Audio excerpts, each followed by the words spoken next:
20 जनवरी को Donald Trump America के 47वें राष्ट्रपति बन गए। व्हाइट हाउस के ओवल ऑफिस पहुंचते ही उन्होंने धड़ाधड़ करीब 200 एग्जीक्यूटिव ऑर्डर यानी कार्यकारी आदेश पर हस्ताक्षर किए।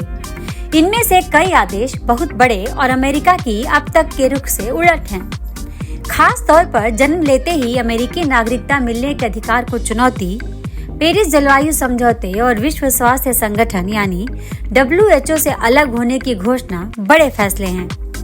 एक्सपर्ट मान रहे हैं कि पेरिस जलवायु समझौते से पीछे हटने और WHO से अमेरिका के निकलने से दुनिया पर व्यापक और प्रभावी रूप से असर पड़ेगा।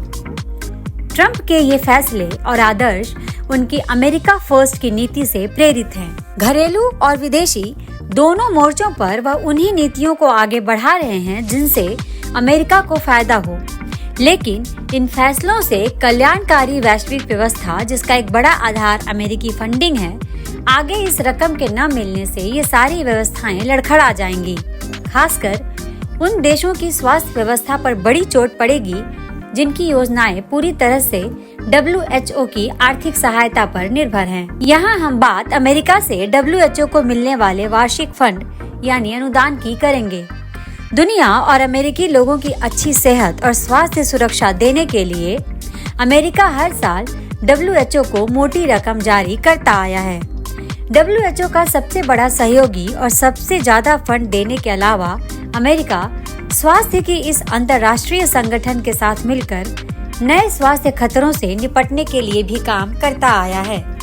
लेकिन अब यह सहयोग आगे जारी नहीं रह पाएगा क्योंकि ट्रंप की घोषणा के मुताबिक आगे विश्व स्वास्थ्य संगठन को अमेरिकी फंडिंग मिलनी बंद हो जाएगी। फंडिंग की अगर बात करें तो 2022-23 यानी 2 सालों के लिए अमेरिका ने WHO को $1.284 अरब दिए। ये रकम दुनिया में नए स्वास्थ्य खतरों की पहचान, उनसे निपटने के उपाय और वैश्विक स्वास्थ्य प्राथमिकताएं तय करने के लिए थी।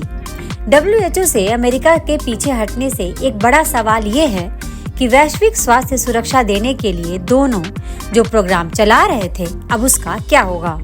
वैश्विक स्वास्थ्य सुरक्षा के लिए अमेरिका और WHO दोनों ने 5 साल की अपनी भागीदारी कार्यक्रम को दोबारा शुरू किया था।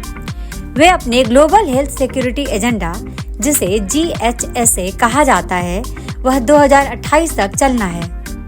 इस कार्यक्रम का लक्ष्य 100 देशों को प्रमुख स्वास्थ्य चुनौतियों से लड़ने में सक्षम बनाना है।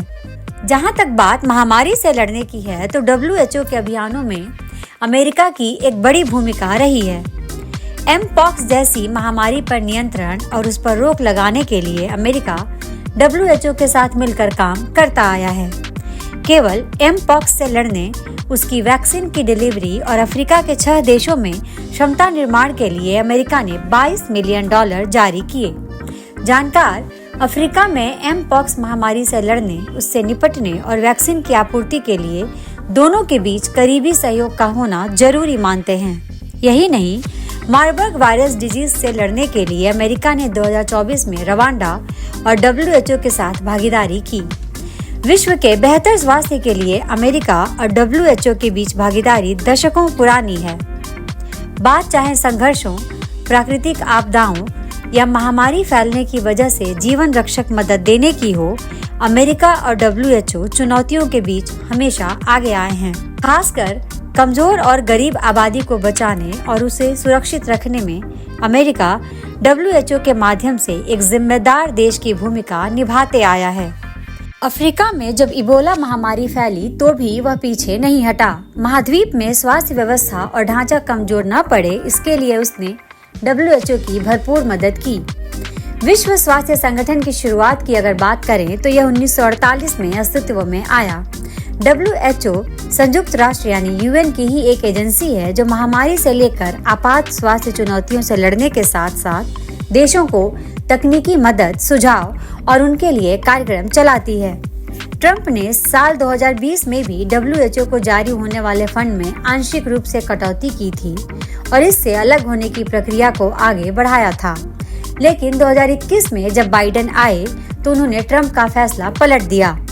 अमेरिका पिछले 10 साल से हर साल उसे 163 मिलियन से लेकर 816 मिलियन डॉलर के बीच अनुदान देता आया है।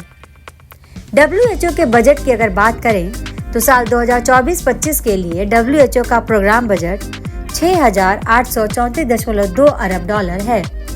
2022-23 के लिए यह बजट 6,726.4 अरब डॉलर था।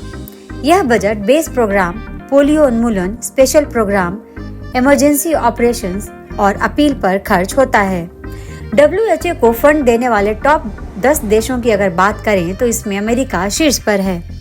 साल 2022-23 के लिए अमेरिका ने इस संगठन को 1,284 मिलियन डॉलर दिए।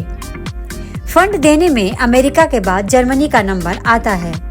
2022-23 के लिए जर्मनी ने 856 million dollar, bill and Melinda Gates foundation ने 830, GAVI ने 481, यूरोपीय संघ ने 468, ब्रिटेन ने 396, कनाडा ने 204, रोटरी इंटरनेशनल ने 177, जापान ने 167, फ्रांस ने 161 मिलियन डॉलर का फंड दिया। हमारे इस वीडियो को लाइक, शेयर और चैनल को सब्सक्राइब जरूर करें। धन्यवाद।